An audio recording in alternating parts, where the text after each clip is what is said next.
Padre, del Hijo y del Espíritu Santo. Amén. Dios te salve María, llena eres de gracia, el Señor es contigo. Bendita tú eres entre todas las mujeres y bendito es el fruto de tu vientre Jesús. Santa María, Madre de Dios, ruega por nosotros pecadores, ahora y en la hora de nuestra muerte. Amén. San Ignacio de Loyola, Ruega por nosotros. en nombre del Padre, del Hijo y del Espíritu Santo. Amén. Bienvenidos entonces a esta segunda catequesis sobre la vocación. En esta oportunidad hablaremos sobre las características del llamado y cómo discernirlo. Quería empezar con un párrafo de San Alberto Hurtado que podemos decir de alguna manera que resume en cierta parte lo que vimos ya en la primera catequesis. Dice así el santo, se pregunta: ¿cuál es el fondo de toda vocación sacerdotal? ¿Cómo se explica una vocación al sacerdocio? No hay otra causa sino la preferencia voluntariamente querida de alguien, con mayúscula, y ese alguien es Cristo. El querer ser como Él, el querer prolongar su vida, esta es la respuesta nuestra, ¿no? Llenar el mundo de su amor y hacer su nombre conocido y amado. Cristo está en el origen y en la fuerza de cada vocación. Nada fuera de esto puede dar una explicación del por qué jóvenes generosos, llenos de cualidades, se deciden a dejarlo todo por una vida que conscientemente saben es dura, durísima, y la abrazan precisamente porque es dura. La vocación de un San Francisco Javier, de un San Luis Gonzaga, de un San Estanislao de Kólska, que renunciaban a todo lo hermoso que el mundo podía ofrecerles.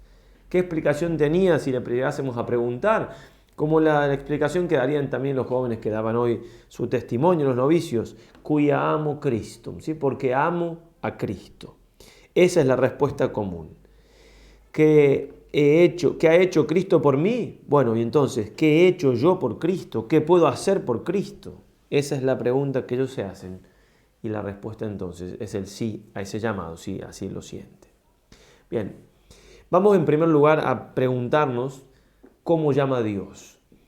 Algunas cosas que vamos a decir, en algún sentido ya las hablamos en la primera catequesis, las vamos a profundizar un poco ahora. Y lo primero que vamos a decir con respecto a este cómo llama Dios es que el llamado es interior. Es decir, es un error, va a decir Santo Tomás de Aquino, una réplica llena de errores, quien afirma que el llamado de Dios tiene que ser un llamado casi milagroso, es decir, audible, una cosa que realmente, o que Jesús me habla, o que se me aparece, o una cosa que tiene muchos visos de sobrenaturalidad, pero no solo sobrenaturalidad, como ya hemos dicho y diremos, sino de milagroso. Una cosa tan, claro, no estaría llamado nadie así, o serían muy pocos. El llamado es interior, no exterior. Es decir, es el llamado en definitiva que Cristo hizo en el Evangelio. Si quieres ser perfecto, beben de todo lo que tienes. Que, por ejemplo, al leer el Evangelio, lo siento, lo tomo para mí. Ahí está también el Espíritu Santo, ya vamos a ver. Pero es una cosa interior. El llamado es interior. No es, sí, se puede Dios, por ejemplo, se puede ayudar o puede tomar motivo de algo que estoy leyendo, de un libro que no es la Biblia, o de una palabra de un amigo, de un sacerdote que me hace una pregunta. Sí, puede tomar Dios, pero en definitiva siempre hay algo interior y es lo más importante, ¿sí? Por eso si yo al leer la Sagrada Escritura, en la oración, siento que, por ejemplo, aquello que dice el Señor, si alguno deja padre y madre, etcétera, por el reino de los cielos, recibirá el 100 por 1 y después la vida eterna. Si yo lo recibo a eso de una manera especial, ya puede haber ahí un indicio de llamado. No hay que esperar algo extraordinario. Ese es el punto. No hay que esperar un ángel que se me aparezca. No hay que esperar... No, Dios no llama así. Eso es un error. Y la grandísima mayoría, por no decir todos, la vocación se presenta como una moción interior. Porque incluso cuando hay algo exterior que nos suscita, la misma palabra de Dios que la recibimos por el oído o la leemos, o alguien que nos da un consejo nos pregunta, va a decir San Gregorio Magno, el Creador no abre su boca para enseñar al hombre sin haberle hablado antes por la unción del Espíritu. Es decir, hay algo interior ya. Eso tenemos que tenerlo claro.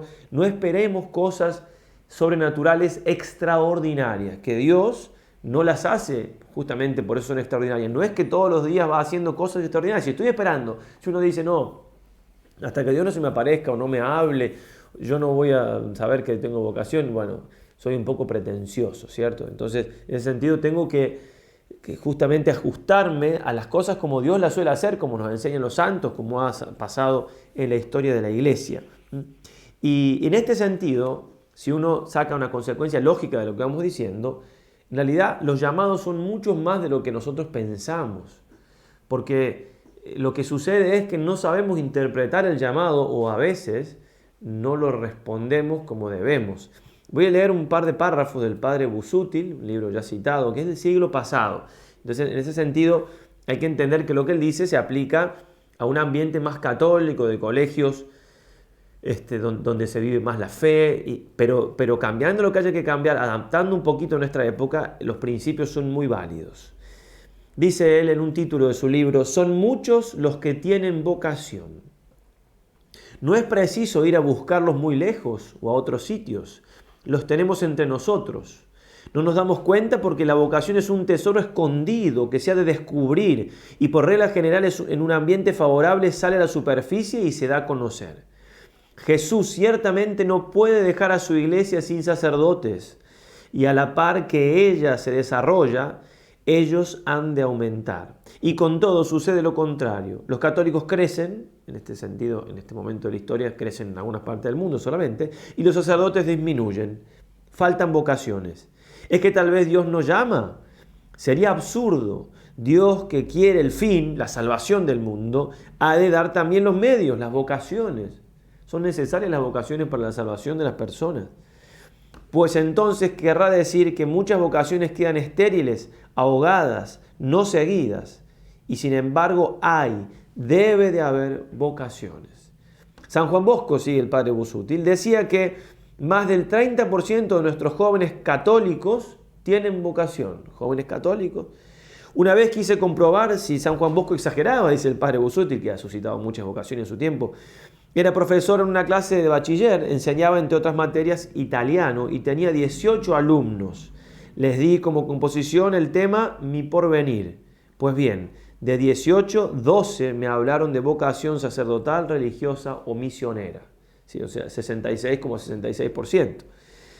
Son muchos y aún diría muchísimos los jóvenes católicos que son llamados a la vida religiosa o sacerdotal. Pero, y estamos frente a otra convicción necesaria, dice el padre, pocos conocen que la tienen y poquísimos los que la siguen. Sobre esta convicción se basa principalmente el trabajo que se ha de hacer en este terreno. Entonces, si estamos haciendo estas jornaditas de discernimiento, es porque tenemos esa convicción, la convicción de que Dios llama mucho más de lo que creemos y a veces no sabemos discernirlo. El mundo no nos da los criterios, incluso a veces dentro de los familiares o amigos, los criterios son muy terrenos, no divinos, e incluso a veces falta la generosidad de la respuesta cuando así lo vemos. Por su parte, San Alberto Hurtado decía de manera muy análoga, también hay muchos llamados, muchísimos, lo sabemos por la teología y casi diría por la fe. Santo Tomás nos dice que Dios nunca abandona a su iglesia hasta el punto de abandonarla de ministros idóneos, por tanto, del número suficiente de sacerdotes. Pero claro, entra en juego la libertad. El sacerdocio no es una cosa que puede estar o no estar en la iglesia, porque sin sacerdote no tenemos a Cristo, no tenemos el perdón de los pecados, no tenemos la Eucaristía. El santo cura de Ars, nada más y nada menos que el santo cura de Ars, decía, dejad una parroquia 20 años sin sacerdote y adorarán a las bestias. Entonces, sin duda que Dios sigue suscitando y falta entonces quienes realmente tengan las herramientas para preguntarse si Dios los está llamando y después la generosidad para responder a ese llamado. Pero volvamos entonces a decir que el llamado es interior, no extraordinario ni exterior. Bien, y que ese llamado no puede ser sino de Dios. No puede haber, lo decíamos ayer después, en el momento de las preguntas, no me puede llamar a la vida sacerdotal, religiosa, a la misión, a la vida contemplativa. No me puede llamar ni la carne, ni la sangre, ni el demonio. Porque algo así, que está por sobre la naturaleza, solamente Dios me puede llamar. San Agustín dirá, Santo Tomás lo cita, Muy ajena cosa a los sentidos de la carne es esta escuela en la que el Padre es escuchado y enseña el camino para llegar al Hijo, a Jesús, que eso en definitiva es la vocación. Pío XII, por su parte, afirmaba: la vocación religiosa y sacerdotal, que brilla con excelencia tan sublime y se halla repleta de tantas distinciones naturales y sobrenaturales, no puede tener otro origen sino el Padre de las luces, de quien viene todo don excelente y toda gracia perfecta. Por eso, si nos hace ruido nosotros, de hecho a la gran mayoría de ustedes les debe hacer un poco de ruido todo esto, por eso estamos haciendo esta jornada de discernimiento y ustedes están participando. Si me hace ruido el tema, es decir, ¿será que Dios me llama? Bueno, no vamos a decir que sí o sí ya eso es vocación, pero ya es indicio, porque ese ruido, por decirlo de algún modo, eso que me mueve por dentro no puede sino venir del Espíritu Santo. Habrá que discernir, por supuesto, y en eso estamos, pero ya ahí hay una chispa, hay algo que no es totalmente mío, porque la carne, repito, la sangre ni el demonio no me pueden llevar por ese camino. Entonces, ante las distintas posibilidades que podemos tener, que pueden tener ustedes habiendo terminado bachillerato o quizás teniendo ya alguna edad más, pero no habiendo definido su vida, ni el matrimonio, ni cualquier profesión de cualquier tipo que les guste. Pensemos en el abanico de posibilidades que tiene un joven este día. Ante todas esas posibilidades, nosotros no debemos dejar de considerar qué quiere el Señor. Lo decíamos ayer, ¿no? Pero ese Señor nos va a llamar de una manera distinta a la que llama el mundo. Me va a llamar, por eso la vida interior, por eso la oración. No me va a tirar del caballo, eso pasa pocas veces como a San Pablo. Tengo que aplicarme, por eso muy bien lo que estáis haciendo ahora, aplicarnos al tema, darle cabida a Dios en mi vida. Hoy me decía uno de vosotros que había escuchado la charla de ayer y que se había puesto en oración, bueno, perfecto. Esto es un tema de trato íntimo con el Señor. Tengo todas las posibilidades que me da el mundo, todas pueden ser buenas, tengo mis cualidades, pero tengo un Dios que ha pensado en mí y ha querido algo de mí desde toda la eternidad. San Alberto Hurtado decía: hay que tener presente primero que Dios asigna un puesto a cada hombre. En segundo lugar, que en Él dará las gracias abundantes y sobreabundantes para su salvación y que fuera de Él, de ese camino, de ese lugar, corre harto riesgo de perderse, con todo lo que eso implica. Ahora bien, segundo punto, para descubrir la vocación.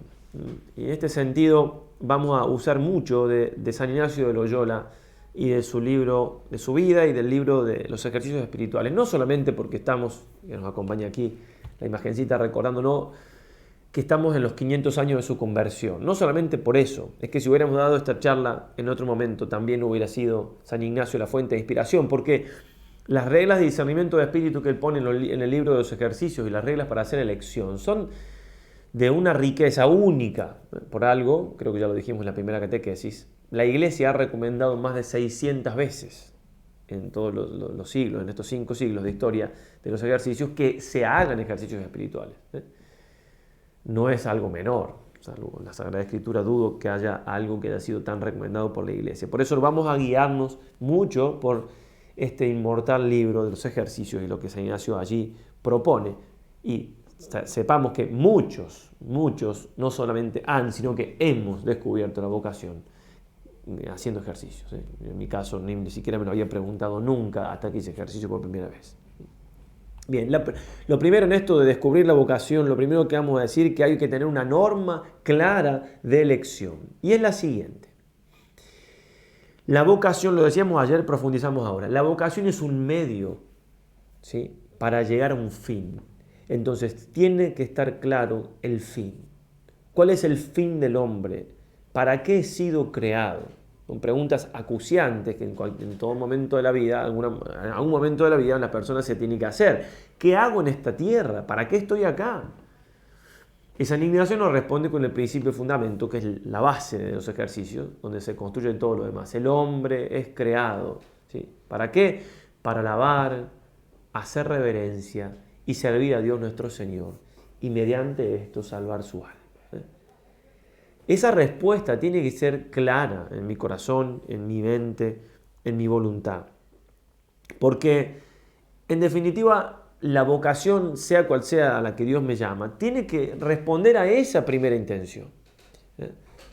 Dice el Señor muy claramente: ¿de qué le sirve al hombre ganar el mundo entero si pierde su alma? Pensemos.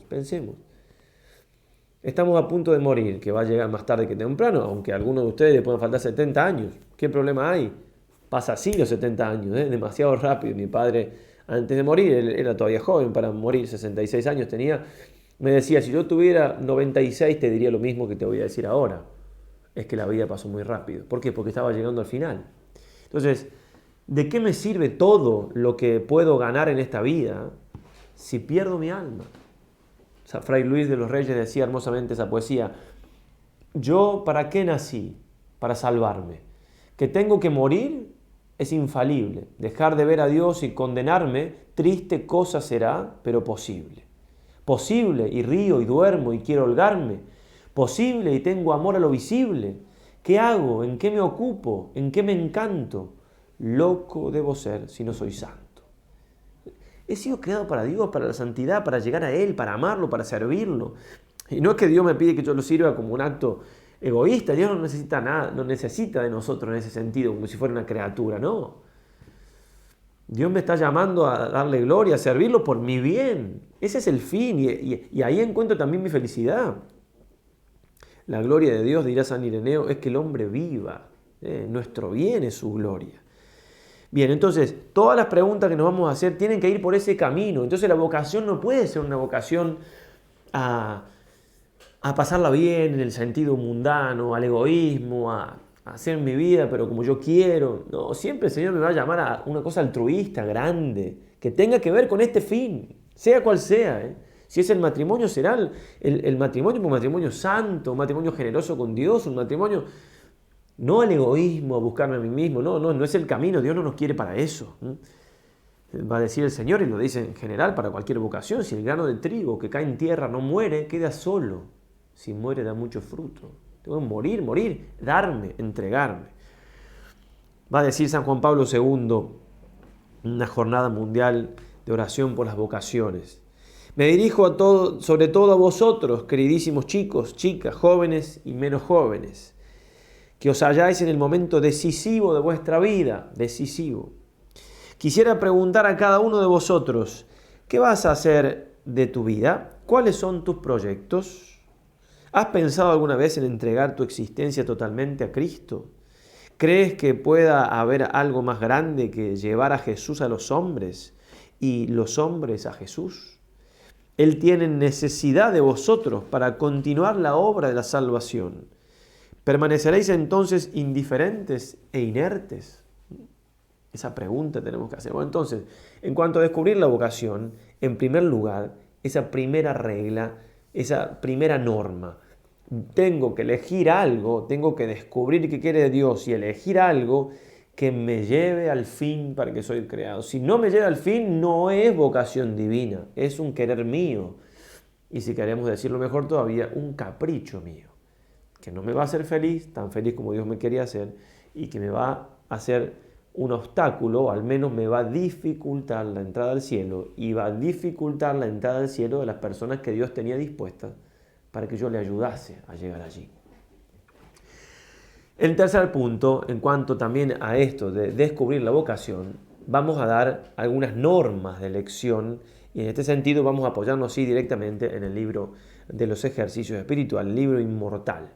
En este sentido, que nos ayuda muchísimo, y muchos hemos visto la vocación allí haciendo ejercicios espirituales. San Ignacio trae 3 tiempos para hacer, dice él, una sana y buena elección. El primer tiempo, va a decir él, es una gracia muy especial de Dios. Algunos dicen, es cuando Dios directamente muestra su vocación, donde no se puede dudar lo que Dios quiere.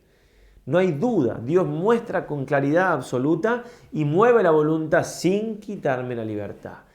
Entonces, pensemos, por ejemplo, en un San Pablo.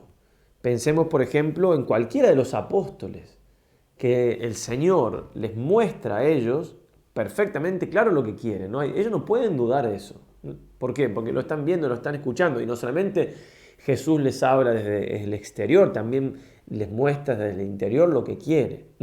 También fue una gracia de este estilo la del joven rico, que no la siguió. Directamente el Señor les reveló su voluntad. En este sentido, esta es la manera más clara de llamar del Señor. Deja la libertad de por medio, hasta San Pablo podía haberle dicho que no después, pero ojalá que todos los llamados fueran así. El Señor no siempre llama así y Él sabe en sus planes infinitamente sabios por qué es mejor que nos llame de una manera o de otra. Pero aquí no nos vamos a detener tanto porque si alguno de ustedes ya sabe claramente qué es lo que Dios le pide, o lo supieron en algún momento, ojo también a eso, a veces lo sé en un momento, Dios me lo mostró y no le dije que sí, y mi vida fue por otros derroteros, pero todavía estoy a tiempo. Bueno, tampoco hay que discernir tanto, ¿eh? Si yo lo vi claro, yo en mi corazón lo sé, como decíamos ayer ahí, en el sagrario del alma, ¿no? La conciencia, yo sé, yo lo vi claro. No le dije que sí a Dios, o le dije que sí, y bueno, si tengo alguna crisis, lo que sea, me vuelvo a ese momento, ¿cierto? Pero si no le dije que sí, lo vi claro, no hay que discernir tanto. Lo que hay que hacer es poner las barbas en remojo, como se dice, es decir, dar el paso, ya lo vi. O quizás lo estoy viendo ahora, bueno, en fin. Pero no hay duda de lo que Dios me pide. Lo que falta es mi parte, la parte mía que... Bien, la segunda manera. Vamos entonces a la primera manera, el primer tiempo, Dios directamente llama. La segunda manera, San Ignacio lo va a expresar así, es por comparación de consolación y desolación. La consolación es cuando todo me sonríe, cuando realmente estoy contento de servir al Señor, cuando hay un aumento de fe, de esperanza, de caridad. Es la manera esta en la que San Ignacio vio su vocación, lo vamos a leer. En este momento San Ignacio va a decir, el que me habla, el que me aconseja, el que me anima es Dios. Entonces, en el momento que yo estoy consolado, que quiero ser santo, que realmente estoy alegre de ser virtuoso, los pensamientos que me vienen con respecto a la vocación, ¿cuáles son? No me puedo preguntar, yo en ese sentido puede servir a notar. Hoy estoy contento, hoy estoy entusiasmado con las cosas del Señor, me acabo de confesar, acabo de comulgar, me siento alegre, realmente no es solo un sentimiento, es mucho más profundo, un sentimiento que brota del corazón. Bien, entonces, allí me puedo ponerme a notar y ahí decir, bueno, ¿qué pienso con respecto a la vocación? Entonces, eso que me llena de emoción en ese momento de consolación, cuando estoy en desolación, cuando estoy triste, no tengo ganas de servir al Señor, estoy tentado, cuando la carne me tira demasiado, ¿qué pienso con respecto a ese mismo punto? Porque por lo general van a ser contrarias. San Ignacio dice, en la consolación me guía el buen espíritu, Dios y sus ángeles, en la desolación el mal espíritu, o mi carne o el demonio y sus ángeles. Entonces, comparando consolación con desolación, yo puedo discernir cuál es la voluntad de Dios con respecto a mi vocación. Lo voy a leer cómo lo explica San Ignacio. Son un par de párrafos un poco extensos, pero está clarísimo cómo él vio su vocación cuando discernía esto, estando en Loyola, en ese tiempo, el convaleciente. Dice, por los cuales leyendo muchas veces los libros que le habían dado de la vida de Cristo, los libros de la vida de los santos, algún tanto se aficionaba a lo que allí estaba escrito, le venía ese deseo de seguir esa vida. Mas dejándolos de leer, algunas veces se paraba a pensar en las cosas que había leído, otras veces en las cosas del mundo que antes solía pensar. Y de muchas cosas vanas que se le ofrecían, una tenía tanto poseído su corazón que se estaba luego embebido en pensar en ella 2 y 3 y 4 horas sin sentirlo, imaginando lo que había de hacer en servicio de una señora, una mujer, los medios que tomaría para poder ir a la tierra donde ella estaba, las motes, las palabras que le diría, los hechos de armas que haría en su servicio. Y estaba con esto tan envanecido que no miraba cuán imposible era poderlo alcanzar. Porque la señora no era de vulgar nobleza, no condesa ni duquesa, mas era su estado más alto que ninguno de estas, ¿sí? Entonces él pensaba, a veces pensaba un poquito en la vida de los santos, después se ponía a pensar horas, cómo haría para conquistar a una mujer y cómo volvería a ser un caballero de fama. Todavía nuestro Señor le socorría haciendo que sucediesen a estos pensamientos otros, que nacían de las cosas que leía. Porque leyendo la vida de nuestro Señor y de los santos, se paraba a pensar, razonando consigo, ¿qué sería si yo hiciese esto que hizo San Francisco y esto que hizo Santo Domingo? Y así discurría por muchas cosas que hallaba buenas, proponiéndose siempre a sí mismo cosas dificultosas y graves, las cuales, cuando proponía, le parecía hallar en sí facilidad de ponerlas por obra, lo que decíamos ayer, ¿no? Si San Francisco hizo esto, yo lo tengo que hacer. San Ignacio, Santo Domingo hizo esto, yo lo tengo que hacer. Muy bien, duraban también estos pensamientos buen tiempo, y después de interpuestas otras cosas sucedían los del mundo arriba dichos, y en ellos también se paraba grande espacio, y esta sucesión de pensamientos tan diversos le duró mucho tiempo, deteniéndose siempre en el pensamiento que tornaba, o fuese de aquellas hazañas mundanas que deseaba hacer, o de estas otras de Dios que le se ofrecían a la fantasía, hasta tanto que de cansado lo dejaba y atendía a otras cosas. ¿Ven? Un pensamiento, o sea, por un lado una cosa y por otro, muy distinto, ¿sí? ¿Cómo hizo para discernir y ver cuál era de Dios? Había todavía esta diferencia, dice, que cuando pensaba en aquello del mundo se deleitaba mucho, mas cuando después de cansado lo dejaba, hallábase seco y descontento. Y cuando en ir a Jerusalén descalzo, y en no comer sino hierbas, y en hacer todos los demás rigores que veía haber hecho los santos, no solamente se consolaba cuando estaba en los tales pensamientos, mas aún después de dejando, quedaba contento y alegre. Mas no miraba en ello, ni se paraba a ponderar esta diferencia, hasta en tanto que una vez se le abrieron un poco los ojos del alma, y empezó a maravillarse de esta diversidad y a hacer reflexión sobre ella, cogiendo por experiencia que de unos pensamientos quedaba triste, y de los otros alegre, y poco a poco viniendo a conocer la diversidad de los espíritus que se agitaban, el uno del demonio y el otro de Dios. Este fue el primer discurso que hizo en las cosas de Dios, y después, cuando hizo los ejercicios, de aquí comenzó a tomar luz para lo de la diversidad de espíritus. Entonces, hay que notar acá la sutileza del discernimiento. Cuando pensaba en las cosas del mundo, le deleitaba volver a las armas y pelear por esa, hacer cosas grandes por esa mujer. Pero era una cosa muy superficial. Cuando dejaba de pensar quedaba triste, seco, frío. Ahora, pensaba en las cosas del mundo, el entusiasmo era mayor, más profundo, más espiritual. Por eso, cuando terminaba de pensar, quedaba alegre, quedaba contento. Y Dios nos quiere contentos y alegres. Y ese fue el discernimiento. Importante, porque es un ejemplo clarísimo. La vocación de San Ignacio vino por esta manera de discernir. El segundo momento, decíamos, primer momento, la gracia directamente Dios muestra. Segundo momento, comparación de consolación y desolación. Tercer momento, tercera manera para poder hacer una buena y sana elección. Ya es un tiempo donde no hay directamente una revelación de Dios así más directa a mi corazón, sino a mi mente. Tampoco comparación de consolación y desolación, es como un tiempo más tranquilo, donde yo uso la razón. Lo decíamos ayer, no puedo yo decidir en las cosas de mi vida por lo que siento. El sentimiento es lo que nosotros podemos compartir con los animales, porque son inferiores los sentimientos, pero sienten. No, yo tengo algo superior que es la razón, la inteligencia y mi voluntad. Cosas espirituales que Dios ha puesto en mi alma. Entonces, en tiempo tranquilo, yo puedo raciocinar, hacer uso de mi razón, ¿sí? Y pensar, razón iluminada por la fe, en qué vida o estado Dios me llama para que yo, es una cosa personal, yo pueda discernir, pueda yo encontrar el lugar donde cumplir mejor el fin. Volvemos otra vez. ¿Para qué he sido creado?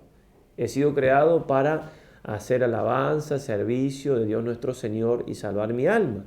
¿Dónde puedo cumplir mejor mi fin? Entonces, uno puede, en ese sentido, tomar una hojita que puede servir, dividir la hojita en dos, ¿sí? Y poner por un lado la vida matrimonial y por otro lado la vida sacerdotal, religiosa, misionera.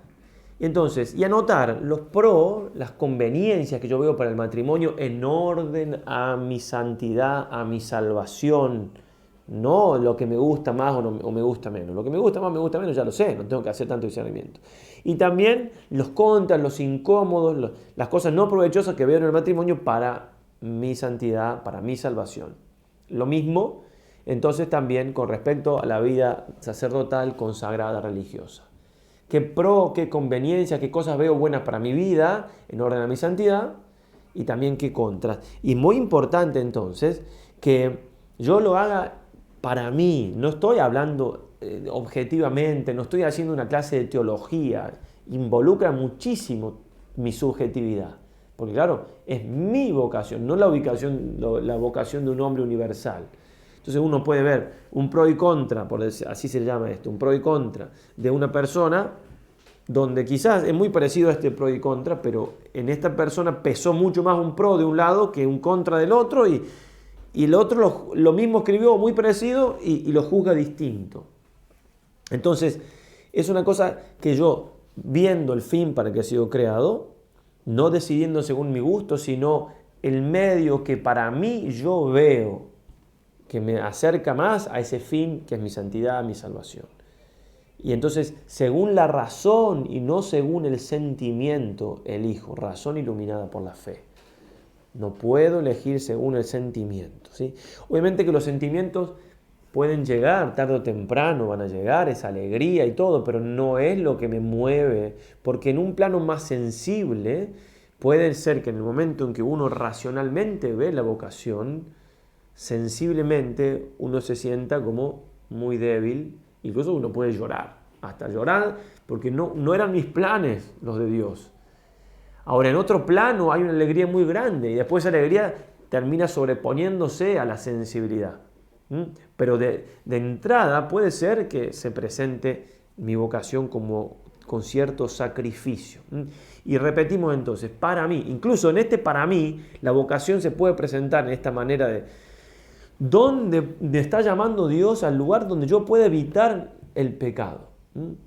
También tiene que estar dentro, porque el pecado es el obstáculo más grande que tengo para llegar al cielo, para llegar a la santidad, para salvar mi alma. Entonces, puede ser una vocación genuina, decir, bueno, yo veo que en el mundo yo me voy a perder, me conozco mi debilidad y sé que en la vida religiosa voy a estar más aparte. Puede ser, es una cosa subjetiva, digo, estos no son principios que se aplican a cada uno, sino que cada uno tiene que ver si se aplica o no, pero puede ser genuina una vocación de alguien que dice, yo en el mundo me voy a perder. Entonces, como se llamaba antes, ¿no? La fuga mundi, el huir del mundo. Muchas vocaciones, la vida religiosa era eso. No tiene nada de malo, no tiene nada de... Porque claro, estoy huyendo de lo que me aparta del fin para el que he sido creado, que es el Señor. Bien, entonces dentro de este tiempo, que es tiempo tranquilo, que uno usa más la razón, iluminada por la fe, como ya dijimos, también hay otros dos modos más. Que uno de ellos es darle un consejo a un amigo, una persona que yo conozco la edad, en realidad es como ponerme a mí fuera de mí para aconsejarme. Es un juego, es lo que pasa que cuando yo doy un consejo, el consejo, si yo tengo más o menos la razón para hacerlo, la inteligencia y tengo buena voluntad, somos muy buenos para dar consejos. Generalmente no nos equivocamos. El problema es cuando es por dentro, o sea, claro, el consejo que me da alguien, yo tomarlo. Entonces, San Ignacio hace este juego, entre comillas, porque si tengo algún afecto desordenado, algo que me está tirando de afuera de mí, digamos, lo veo más claro que realmente no me tengo que dejar guiar por ese afecto, tengo que ser objetivo, cuál es el mejor bien para mí. Entonces, a una persona que yo no he conocido, pero que tiene más o menos mi edad y demás, le doy el consejo que le convendría y eso lo aplico para mi vida. Eso es otra manera de... Y después, el mismo tercer tiempo, este tercer modo, tiene otra forma más, que es pensarse a uno o en el día de la muerte o en el día del juicio. En el día de la muerte, a ver, cuando yo esté por morir o cuando yo esté muerto, ¿cómo me gustaría morir? Me gustaría que alrededor de mi ataúd hayan religiosos rezando por mi eterna salvación, morir en tierras de misión, morir en un monasterio, que se canten la misa gregoriana, o preferiría morir rodeado por mi mujer y mis hijos, mis nietos. Técnicamente la mujer es más fácil que esté en la muerte porque los hombres solemos morir primero, ¿cierto? Cuando se predica a mujeres es un poco más... Entonces, ¿cómo me gustaría morir? ¿Cómo me gustaría que me encuentre ese momento donde ya no hay nada en la vida que me atraiga, en el sentido de que me pueda quitar objetividad para decidir. Si uno viviera como si estuviera por morir, seríamos santos en breve, ¿no? Las decisiones que uno toma al borde de la muerte son las mejores, porque me encuentro ya al frente de la eternidad, a la luz de la eternidad, con el fondo de la eternidad. Pensemos en las decisiones que hemos tomado en nuestra vida erradas, es porque no hemos pensado en la eternidad. Hemos pensado en el ahora, en el minuto, en el goce, en la cosa que se escapa. Bien, entonces pensarme en el día de la muerte. ¿Qué me gustaría? ¿Cómo me gustaría morir? O en el día del juicio también. De alguna manera me encuentre con Dios, cuando ya me encuentre con el Señor. ¿Qué me gustaría? ¿Qué vida me gustaría ofrecerle a Él? Y esa vida que me gustaría ofrecerle en ese momento es la que tengo que elegir ahora. No tengo que esperar a ese momento, porque ese momento ya va a ser tarde, ¿no? Entonces son todas formas que me pone San Ignacio para que yo logre ser racional, donde yo logre no dejarme guiar por la sensibilidad. No es que la sensibilidad sea mala, es que me puede engañar. Y muchas veces pasa que cuando uno usando la razón hace uno de estos últimos métodos que decimos, el pro y contra, o pensarse en el día de la muerte, en el día del juicio, etc., y toma una decisión, la toma bien, la toma después Dios, con el paso del tiempo, nos va haciendo las consolaciones necesarias. Entonces lo que era un tercer tiempo pasa a un segundo y siento muchísima alegría. Y claro, desde que decido hasta que concreto finalmente en el sentido, por ejemplo, que hago los votos perpetuos, me ordeno sacerdote, pasa mucho tiempo y hay muchas consolaciones, muchas confirmaciones de parte de Dios de lo que me pidió. Pero en el momento quizá de decidir fue algo totalmente racional y frío. O sea, sí, veo, acá me voy a ser santo, pero yo no tengo ganas, no lo siento. Después Dios se encarga, ¿no? Sí, sería muy raro que una ocasión, es decir, yo veo que Dios me llama a la vida sacerdotal, religiosa, no siento nada ahora y pasan 7, 8 años y no sentí nunca nada, no, es muy raro. Siempre Dios me regala ese deseo del hábito, de la sotana, de confesar, de celebrar la misa. Incluso Dios muchas veces lleva hasta el primer tiempo, es decir, llega un momento donde uno no duda absolutamente, no dudó cuando lo hizo racionalmente, pero después tampoco pasa el tiempo y menos puede dudar de lo que Dios quiso. ¿Por qué? Porque Dios va confirmando. Recordemos que Dios tiene mucho más intención que nosotros de que conozcamos su voluntad. Bueno, y algún que otro ejemplo para terminar de este modo, tercer modo, que es un poco a veces el que más se da, si se quiere, tiempo tranquilo.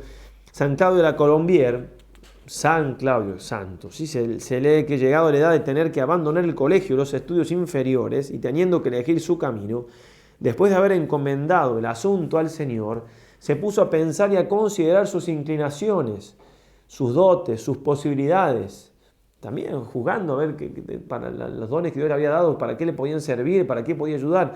También el fin de su vida, para qué había sido creado, etc. Y aunque no le atraía sensiblemente la vida religiosa, la escogió porque le parecía más apta para conseguir subjetivamente, su salvación eterna y el fin para que Dios le había creado, o sea, servirle y amarle. Que escogió bien y que fue realmente vocación, lo vemos claramente porque justamente San Claudio de la Colombière. ¿No? Pero ven que sensiblemente no le atraía, no había una atracción, como a veces se da una atracción, a veces de chicos, hay quienes de pequeños sienten una atracción en la vida religiosa, celebran misa cuando juegan a celebrar misa, o bueno, en el caso de él no fue así, y lo hizo racionalmente. Otro ejemplo, el de San Alberto Hurtado, que haciendo ejercicios espirituales, en su cuaderno, él escribe primero esto. Miren cómo cambió en cuanto a ver lo que el Señor quería. Primero escribe: Señor, yo quisiera seguirte, pero veo que en mi corazón hay un deseo tan vehemente de complementarse con otro ser, de procrear. Deseo que no puede venir sino de ti. Por tanto, tú me llamas al matrimonio. Señor, yo quisiera seguirte en la obediencia, pero mi voluntad es tan débil. Es interesante porque esto está escrito de su pluma y letra y tenemos las palabras escritas por él, las podemos leer y ver cómo el discernimiento de él hizo una profundización y nos puede servir mucho porque lo que primero dice venir de Dios, viene de Dios en un sentido, pero no viene en otro. Vamos a poner la frase. Miren, lo que estoy leyendo está ahí perfectamente, ¿no? Deseo de procrear que no pueda venir de ti, de complementarme. Por tanto, tú me llamas al matrimonio, Señor. Yo quisiera seguirte en la obediencia, pero mi voluntad es débil. También se ve débil para seguirlo.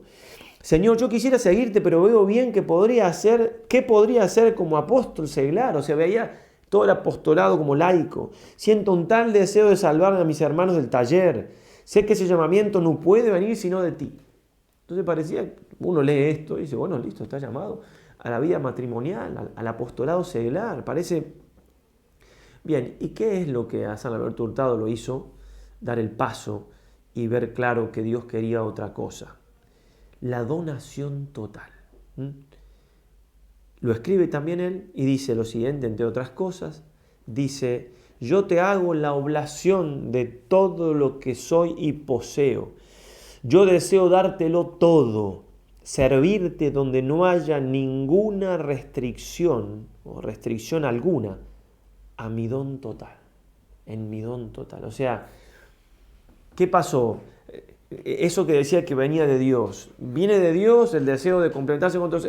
Sí, puede venir de Dios, pero también, como decíamos ayer, es algo natural. Entonces él se dio cuenta que en definitiva eso es un deseo natural, pero no era vocación realmente, que la vocación divina era esa donarse totalmente. Y en el caso de él vio que la donación total no podía darse, sino en el entregarse totalmente por medio de los votos, pobreza, castidad y obediencia.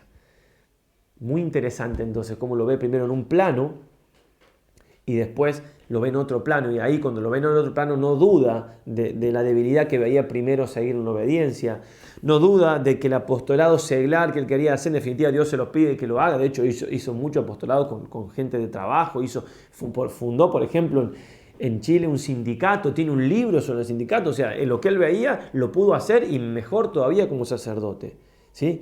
Y bueno, y sí, el Señor le pidió ese complementarse con otro sexo, eso sí, Dios se lo pidió como sacrificio. Entonces lo que sentía primero, en un plano se dio cuenta que no era divino totalmente, sino que era humano. A veces puede ser divino y ahí sería vocación matrimonial, pero él se dio cuenta bien que era en otro plano. Entonces que nos quede claro, queridos jóvenes y menos jóvenes, en esta charla, las maneras del discernimiento, y que no se trata algo de gusto, sino algo racional, algo de consolación y desolación, algo que yo tengo que hacer entrar a Dios directamente, o el modo que Dios se comunica conmigo, que es por la razón. Dios no se comunica con nosotros por lo sensible. A veces redunda en lo sensible, claro que sí, pero no es directamente en lo sensible, porque se comunica por lo que hay de superior en nosotros, ¿sí? A los astros del cielo Dios los mueve por las leyes propias, a las plantas, a los animales por el instinto, a las hojas por el viento, al hombre, ser humano, por la inteligencia y por la voluntad. Repito, no es que estamos en contra de lo que sentimos, es que lo que sentimos no es lo más importante. Y también una anécdota que me sucedía a mí cuando volvía de vacaciones a visitar a mi familia. Entonces las señoras de la parroquia, muy buenas ellas, me preguntaban, ¿estás contento? ¿Te gusta? Sí, me gusta, le decía yo, pero en realidad no es que estoy en este camino porque me guste. Si en algún momento tengo alguna dificultad y deja de gustarme un tiempo por alguna crisis, alguna cruz, voy a ver, ¿no? ¿Cierto? No. Yo por eso no voy a abandonar este camino. Y me decían, después de aplicarle, bueno, si a vos te gusta. O sea, no había forma que me entendieran que no era solamente el gusto. Después ya dejé de decirlo y así, si me gusta, ya está. No es solamente eso. No es gusto. Es algo mucho más profundo. Claro, nos hace felices Dios, pero es mucho más profundo que el gusto. San Juan Pablo II se preguntaba, ¿qué es la santidad? Es la alegría de hacer la voluntad de Dios. Me produce alegría, pero no es simplemente una cosa de gusto sensible. Y ahora sí, con este texto acabamos de San Alberto Hurtado. Dice, si los jóvenes que buscan un sentido a sus vidas lo comprendieran, el sentido de la vida, el precio de la vida, qué campo. Pero para realizar este milagro no hay más que un camino, el de Cristo, movido por la misericordia, Lucas 7:13. Movernos por amor, encarnar el amor, misericordia, amor al que sufre, al que no vale. encarnar el amor. Tiempo no para conferencias, para testigos, también, no hay problema, pero las palabras, dice, valen menos. Lo importante es dar la vida. Sí, el testimonio de dar la vida. Que viendo al sacerdote el mundo vea a Cristo, la humildad, la paciencia, el desinterés. Que jamás los pies se cansen al conventillo, al campo. Jamás los labios se cansen de perdonar, las manos de abrirse para dar, de cerrarse para orar. Y dice en otro momento, qué grande es mi vida, cuán llena de sentido. Dice, darle a Dios lo que más desea, por lo cual dio a su Hijo. Darle a los hombres las almas y darles a los hombres lo más grande que hay, Dios. Ese era el sentido de su vida, porque Él tenía esta vocación. Si yo voy viendo, descubriendo que puede ser ese el sentido de mi vida, puedo ir viendo y descubriendo entonces que Dios me está llamando. No dejemos de rezar a nuestra Madre del Cielo, pedirle encarecidamente, ella ejemplo de toda vocación, nuestra Madre amantísima, rosario en mano, supliquémosle que nos ayude a ser dóciles al camino que el Señor tenga para nosotros, que haya pensado desde toda la eternidad. Ave María Purísima, sin pecado.